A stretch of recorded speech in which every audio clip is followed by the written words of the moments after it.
ये कहानी दादाजी की है। एक बार दादाजी किसी की शादी में गए थे। शादी का फंक्शन अटेंड करने के बाद वो वापस आ रहे थे।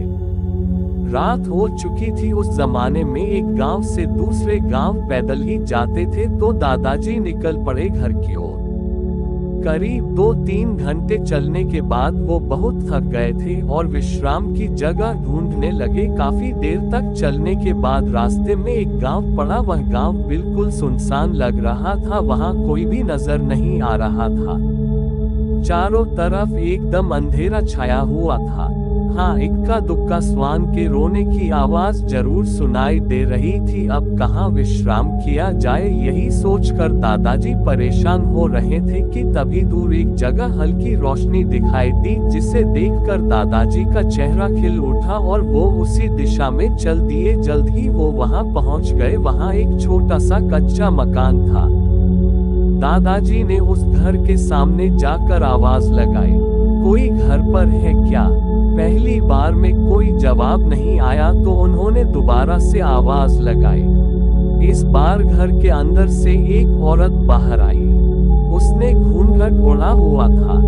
जी हाँ, बताइए क्या काम है? दादाजी ने राहत की सांस ली।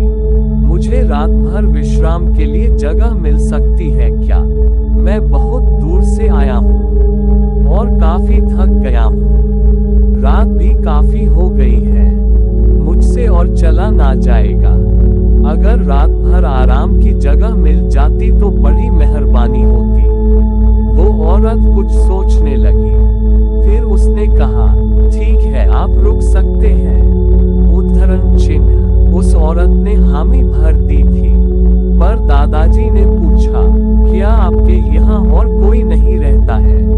और ये गांव भी एकदम सुनसान है, कोई भी नजर नहीं आ रहा। सब लोग आखिर कहाँ गए? औरत मौन रही। फिर उसने अपना गला साफ किया और बोली, मेरे मर्द तो काम के सिलसिले में दूसरे गांव गए हैं, और गांव इसलिए सुनसान है क्योंकि रात काफी हो चुकी है, तो सब लोग सो चुके हैं। फिर उस औरत ने अंदर आने का आग्रह किया। उसके घर के बगल में ही मेहमानों के लिए अलग से एक कमरा बना हुआ था, जो छोटा सा तो था, पर रात बिताने के लिए काफी था। दादाजी उस कमरे में आराम के लिए चले गए। उन्होंने अपना खाना खुद बनाया। वो अक्सर अपने साथ खाना बनाने का थोड़ा सा कच्चा अनाज लेकर चलते थे। जब खाना बन गया तो उन्होंने आवाज लगाई, माँ, अगर घर में नींबू हो तो दे सकती हो क्या? वो औरत को माँ ही बुलाते थे। उधर से आवाज आई, क्यों नहीं, अभी देती हूँ, आप थोड़ा इंतजार करें। दादाजी के कमरे के सामने ही नींबू का पेड़ था। अचानक से दादाजी की नजर खिड़की के बाहर गई तो उनके होश उड़ गए, क्योंकि उन्होंने जो नजारा देखा था, अगर कोई कमजोर दिल वाला होता तो शायद वही हार्ट अटैक से मर जाता।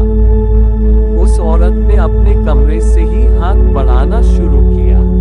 उसका हाथ लंबा ही होता जा रहा था और उसने कमरे के अंदर से बैठे बैठे ही वो नींबू तोड़ लिया और वापस उसका हाथ छोटा होने लगा। दादाजी ये नजारा देखकर समझ गए कि वो गलत जगह आ गए हैं। हे प्रभु, ये क्या है? लगता है मैंने इस घर में शरण लेकर बहुत बड़ी गलती कर दी। अब मुझे यहाँ एक पल भी नहीं रुकना चाहिए। उन्होंने चुपचाप अपना सामान समेटा और वहां से निकल गए। उन्होंने पलट कर भी नहीं देखा। वो रात भर चलते रहे और सुबह वो एक दूसरे गांव पहुंच गए। वहां कुछ लोग अपने खेत में काम कर रहे थे। दादाजी को इतनी जल्दी जल्दी चलता देखकर उन्होंने पूछा, क्या बात है बाबा, आप इतनी जल्दी जल्दी कहाँ जा रहे हैं? दादाजी ने रात को बीते उस घटना के बारे में उन्हें बताया, तो वो लोग भी चौंक गए। उन्होंने कहा, ये आप क्या बोल रहे हैं? आप जिस गांव की बात कर रहे हैं, उस गांव में 1 महीना पहले एक भयानक संक्रामक बीमारी फैली थी, जिससे पूरा का पूरा गांव तबाह हो गया, जिसमें गांव के सारे लोग मारे गए। फिर आपको कोई औरत कैसे जिंदा मिल सकती है? हमारे ख्याल से आप एक बड़े खतरे से बचकर आए हैं। शायद भगवान ने आपकी रक्षा की है। दादाजी भी अब समझ चुके थे कि वो किससे मिलकर आए हैं, और उस रात के बारे में सोचकर ही उनके शरीर में एक कपकपी सी दौड़ गई। भाग दो मामा भांजा। आज सुनते हैं दादाजी की एक और कहानी। जब दादाजी छोटे थे तो गर्मियों की छुट्टियों में अपने मामा जी के यहाँ घूमने गए थे।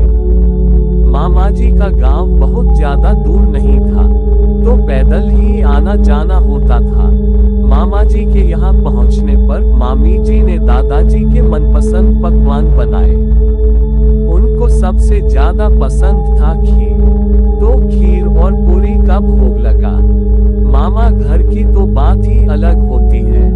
वहाँ दादाजी के हम उम्र के भाई और बहन भी थे, तो खेलने कूदने और मामी जी के हाथ के स्वादिष्ट पकवान खाकर कब 2 महीने बीत गए पता ही नहीं चला। अब वक्त था वापस घर जाने का, क्योंकि स्कूल भी खुलने वाले थे। तो मामी जी ने कुछ मीठे पकवान बना दिए। मामा जी कहीं से ताजा मछली ले आए थे अपने के साथ ले जाने के लिए, पर वहां से निकलते निकलते अंधेरा हो चुका था। वैसे दादाजी का घर 1 घंटे की दूरी पर ही था, तो कोई परेशानी नहीं थी। दादाजी ने भारी मन से विदा लिया। दोनों भाई बहन भी दुखी थे, पता नहीं फिर कितने दिनों के बाद मुलाकात होगी। मामी जी ने दादाजी के हाथ में 10 रुपए थमा दिए। वो भी दादाजी से बहुत प्यार करती थी, तो उनकी आंखें भी नम थी। अब वक्त हो चुका था विदाई का, तो दादाजी और उनके मामा जी निकल गए पैदल ही। जल्द ही वो लोग गांव के सरहद के पार निकल गए। उसके बाद एक सुनसान इलाका पड़ता था। उसके बाद ही दादाजी का गांव था। मामा जी के हाथ में मछली और पकवान वाला झोला था, और वो जल्दी जल्दी चल रहे थे। दादाजी ने पूछा, आप इतनी जल्दी जल्दी क्यों चल रहे हैं मामा जी? कुछ नहीं, सुनसान इलाका है ना, तो जल्दी यहाँ से निकल जाए तो अच्छा है। तब दादाजी ने भी अपनी रफ्तार बढ़ा दी। वो कुछ ही दूर चले होंगे कि लगा कोई उनके पीछे पीछे चल रहा है। उन लोगों ने पलट के देखा तो वहां कोई नहीं था। उन दोनों ने अपनी रफ्तार और बढ़ा ली कि तभी एक काले रंग की बिल्ली अपना पूंछ उठाकर उनके साथ साथ चलने लगी। मामा जी समझ गए थे कि वो क्या चीज है, बस जल्दी जल्दी चले जा रहे थे। पर दादाजी तो छोटे थे, तो वो ना समझ सके। उन्होंने कहा, मामा जी देखो कितनी प्यारी बिल्ली है, हम लोगों के साथ साथ चल रही है। मामा जी हौंफ रहे थे। उनका सारा शरीर पसीने से भीग चुका था, काफी टेंशन में थे। वो बोले, चुपचाप चल और कुछ मत बोल, जल्दी जल्दी पैर चला। दोनों और तेज चलने लगे। वो बिल्ली मामा जी के चारों तरफ गोल गोल घूमने लगी। तभी एक आवाज आई, ये मछली दे, ये मछली देना। आवाज ऐसी लग रही थी जैसे कोई नाक से बोल रहा हो। ये आवाज किसकी थी? उसी काली बिल्ली की। अब तो दोनों को काटो तो खून नहीं। अब उन्हें महसूस हो चुका था कि उनकी मौत निश्चित है। ये कोई पिशाच ही है जो बिल्ली का रूप धर कर आई है। अब तो वो दोनों लगभग भागने ही लगे थे, पर वो बिल्ली भी उन्हीं के साथ चल रही थी। बस एक ही आवाज चारों तरफ गूंज रही थी, ये मछली दे, मछली देना। अब वो आवाज और भी भयानक हो चुकी थी, पर अब वो लोग दादाजी के गांव के सरहद के पास पहुंच चुके थे। मामा जी ने वो झोला वहीं फेंक दिया और दोनों गांव के सरहद में घुस गए। वो बिल्ली उस झोले के पास पहुंच गई और कहा, हाँ हाँ हाँ, आज तुम दोनों सिर्फ इसलिए बच गए क्योंकि तुम दोनों मामा भांजे हो। माना जाता है कि अगर मामा भांजा साथ हो तो बुरी ताकतें उनका कुछ नहीं बिगाड़ पाती है, और शायद आज दोनों इसीलिए बच गए थे। भाग 3, ब्रह्म राक्षस। ये कहानी बचपन में अपनी नानी जी से सुनी थी, इसे शेयर कर रहा हूँ। माधवपुर एक छोटा सा गांव था, जहां सभी लोग हंसी खुशी रहते थे। गांव में एक लड़का रहता था राघव, जो पढ़ाई और खेल में काफी अच्छा था। गांव के लोग भी उसे बहुत प्यार करते थे। एक दिन वो गांव में ही दूसरे बच्चों के साथ खेल रहा था कि अचानक से उसकी तबीयत खराब होने लगी। वो बेहोश हो गया। गांव के लोग उसे उठाकर उसके घर तक पहुंचाए। गांव के वैद्य काका ने उसका इलाज किया तो उसे होश आ गया। वैद्य ने उसे आराम करने की सलाह दी। वो आराम करने लगा। सुबह जब उसकी माँ उसके लिए नाश्ता लेकर आई तो कमरे की हालत देखकर वो चौंक गई। राघव का कमरा एकदम साफ सुथरा था। बिस्तर पर सफेद रंग की चादर बिछी हुई थी। कमरे से मोगरे की खुशबू आ रही थी। राघव भी एकदम अलग ही नजर आ रहा था। वो अपना सिर नीचे करके बैठा हुआ था और मानो अभी नहा धोकर बैठा हो। उसकी माँ उसके करीब गई तो उसके शरीर से चंदन की खुशबू आ रही थी। पर जब माँ ने उसे छूना चाहा तो वो एकदम से गुर्राने जैसी आवाज निकालने लगा, मानो कोई जानवर गुर्रा रहा हो। अचानक से राघव ने अपना सिर ऊपर उठाया तो उसकी माँ एकदम से डर गई। राघव का चेहरा एकदम बदल चुका था। बहुत ही डरावना लग रहा था वो फिर गुर्राए आवाज में बोला, चले जाओ मेरे कमरे से। जो भी मेरे कमरे में आएगा मैं उसे मार डालूंगा। राघव की माँ डर के मारे उसके कमरे से बाहर भाग गई। उसने तुरंत जाकर ये बात राघव के पिताजी को बताई। वो भी राघव के कमरे में घुसने ही वाले थे कि अंदर से आवाज आई, मेरे कमरे को अगर अपने गंदे पैरों से गंदा किया तो समझो तुम मरे, चले जाओ यहाँ से। दरवाजा धड़ाम की आवाज के साथ ही बंद हो गया।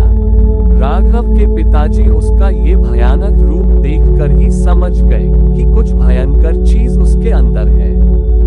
वो तुरंत गांव के एक तांत्रिक बाबा के पास गए और तांत्रिक बाबा को साथ लेकर लौटे। तांत्रिक बाबा ने जैसे ही राघव के कमरे के बाहर अपने कदम रखे, वो तुरंत समझ गए कि अंदर कोई खतरनाक आत्मा है। उन्होंने जैसे ही दरवाजा खोलना चाहा, अंदर से आवाज आई, चले जाओ यहाँ से तांत्रिक, वरना मैं तेरा खून पी जाऊंगा। पर तांत्रिक बाबा ने बिना डरे दरवाजा खोल दिया। अंदर का नजारा देखकर वो चौंक गए। अंदर इतनी सफाई थी कि मानो धूल का एक कण भी ना हो। पूरा कमरा फूलों के खुशबू से महक रहा था। तांत्रिक बाबा तुरंत कमरे से बाहर आ गए और दरवाजे को बंद कर दिया। वो काम से रहे थे।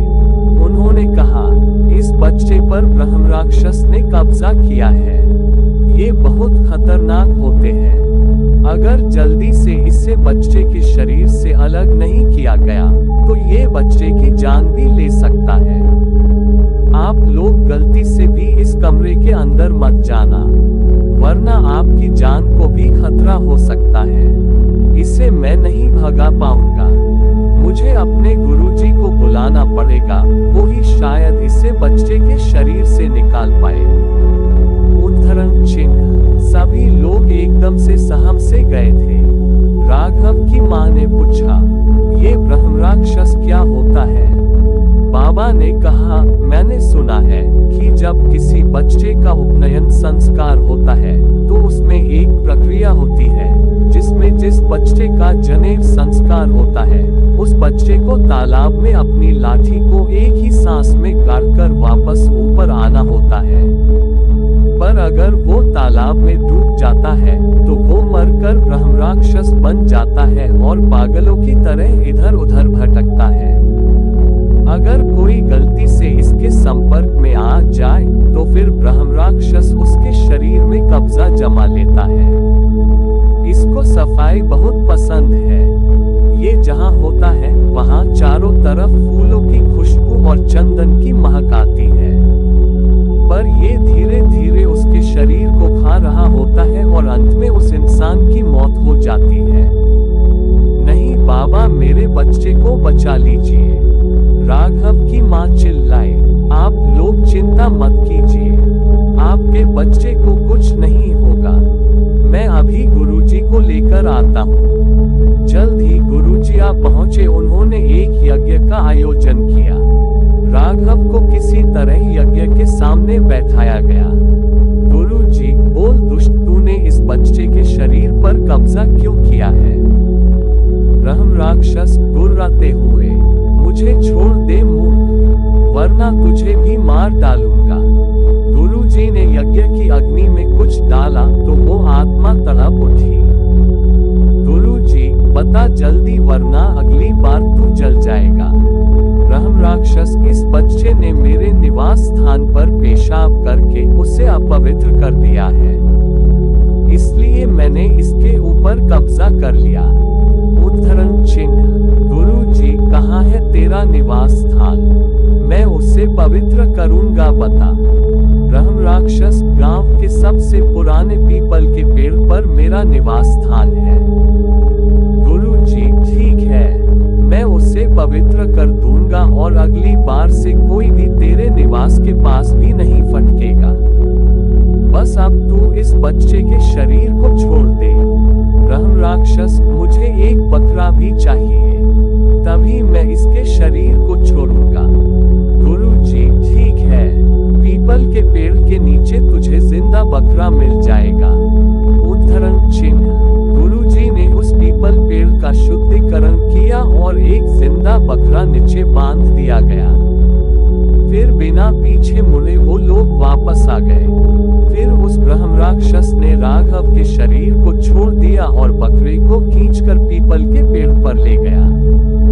इसलिए बड़े बुजुर्ग कहते हैं कि पेड़ के नीचे कभी पेशाब नहीं करना चाहिए। भाग 4 सरकटा भूत। ये कहानी भी मेरी नानी जी ने ही मुझे सुनाई थी, तो सोचा आज आप लोगों के साथ शेयर करूं। ये कहानी रामनगर नामक जगह की है जो भी मध्य प्रदेश राज्य में पड़ता है, जहां एक समय कोयले की बहुत सी खदानें हुआ करती थी। उसे समय घर बहुत दूर दूर हुआ करते थे। रोशनी की भी उतनी व्यवस्था नहीं थी, बस अलग अलग जगह से लोग नौकरी पाने के लिए आया करते थे। उसे समय नौकरी आसानी से लग भी जाया करती थी। कुछ लोग दिन में ड्यूटी करते तो कुछ रात्रि में। तो मैं जिसकी कहानी सुनाने जा रहा हूँ उनका नाम विजय देवधर है। उनकी ज्यादातर रात्रि की ड्यूटी ही लगती थी। उनके घर से खदान जहाँ वह काम करते थे वह लगभग 3 किलोमीटर की दूरी पर था, इसलिए वह अक्सर पैदल ही जाया करते थे। वैसे उनके घर से एक शॉर्टकट भी रास्ता था जो कि सड़क से ना जाकर रेलवे लाइन के किनारे से होकर जाता था। वैसे ये रेलवे का मेनन लाइन ना होकर कोयल का रेल लाइन था, जिससे होकर खदानों से कोयला में लाइन में जाता था। ये रास्ता लगभग 1 किलोमीटर की दूरी में था, तो विजय अक्सर इसी रास्ते से होकर जाया करता था। विजय जी रेलवे लाइन के किनारे से जाता था। वह ऊंचाई पर था जबकि रेलवे ट्रैक नीचे था। विजय जब भी उससे रास्ते से जाता था तो उसे नीचे रेलवे ट्रैक पर कोई रोशनी से दिखाई देती थी। उसे लगता था कि कोई रेलवे कर्मचारी होगा जो लालटेन लेकर जा रहा है। उसने ऊपर से कई बार आवाज भी लगाई कि शायद नीचे से कोई जवाब देगा, पर कभी कोई जवाब नहीं देगा था। तो विजय भी चुपचाप अपने काम में चला जाता था। ऐसे ही रोज का माजरा था। विजय को भी अच्छा लगता था कि कोई उसके साथ ही काम पर जाता है, उसको भी कंपनी मिल जाती थी, तो सब कुछ अच्छा ही चल रहा था। विजय रोज उसे आदमी को आवाज लगता और नीचे वाला कोई जवाब नहीं देता। विजय भी सोचता कि यह रेलवे वाला कितना घमंडी है, कभी जवाब नहीं देता। फिर सोचता हो सकता है कि उसे तक आवाज ही ना पहुंचती हो। वैसे ही दिन बीत रहे थे। विजय को भी जाने जाने अनजाने एक अनजान साथी मिल गया था जो रोज उसी के समय पर काम में जाता था। बीच में विजय की तबीयत खराब हो गई तो वह सोचने लगा कि बेचारा वह रेलवे कर्मचारी रात को अकेले ही काम पर जाता होगा, कम से कम मैं जाता था तो उसको अकेलापन तो नहीं लगता था। विजय ने तय किया कि जैसे ही वह ठीक होगा तो उसे आदमी से जरूर मिलेगा। जब एक ही रास्ते से कम पर जाना है तो क्यों ना साथ ही जाए, वैसे भी मैं रास्ता एकदम सुनसान रहता है, ऊपर से अंधेरा भी। जल्द ही विजय स्वस्थ हो गया और आज काम पर जाने से पहले उसने तय किया कि वह आज उसे रेलवे कर्मचारी से जरूर मिलेगा। वह जल्दी ही घर से निकल गया था। उसके हाथ में एक टॉर्च थी। वह रेलवे ट्रैक के किनारे किनारे ही चल रहा था, पर आज उससे कोई रोशनी दिखाई नहीं दे रही थी तो वह थोड़ा उदास हो गया कि आज शायद वह रेलवे कर्मचारी काम पर नहीं आया। पर तभी उसे दूर से एक रोशनी अपनी तरफ आती दिखाई दी। उसने मन में सोचा ये रेलवे कर्मचारी काम से लौट रहा है, शायद उसकी मॉर्निंग शिफ्ट रही होगी। जो भी हो आज तो उससे मिलकर ही रहूंगा। विजय धीरे धीरे किसी तरह नीचे रेलवे ट्रैक पर उतर। वह रोशनी उसी की तरफ बढ़ रही थी पर रोशनी के चमक के कारण कोई नजर नहीं आ रहा था। धीरे धीरे वह रोशनी विजय की ही तरफ बढ़ रही थी। विजय भी उसके पास आने का इंतजार कर रहा था। अब वह रोशनी विजय से लगभग 100 मीटर की दूरी पर ही होगी तो विजय ने अपने टॉर्च का मुंह उसकी ओर कर दिया। सामने जो दृश्य था शायद वह हार्ट अटैक के लिए काफी था। एक प्रेत जिसका सिर ही नहीं था और उसके सीने पर 2 लाइट जल रहे थे। वह अपने दोनों हाथों को एक बार फैला रहा था फिर बंद कर रहा था। अगर कोई उसके पकड़ में आ गया तो पता नहीं उसका क्या हाल होने वाला था। जो भी हो अब वह प्रेत अब विजय के काफी करीब आ चुका था और विजय अपने जगह पर जड़ हो चुका था। उसे अपनी मौत साफ नजर आ रही थी पर पता नहीं उसके अंदर अचानक कहां से ताकत आ गई। वह फुर्ती से वापस ऊपर चढ़ गया और वह फ्रेश उसके नीचे से अपने हाथों को फैलता हुआ आगे बढ़ गया। अब विजय को सब समझ आ गया था। लोग बताते हैं कि जिन लोगों की मौत रेलगाड़ी से कटकर हो जाती है वह प्रेत बनाकर ऐसे ही रेलवे ट्रैक पर भटकते रहते हैं। जो भी हो विजय ने आज मौत को बिल्कुल सामने सामने देखा था।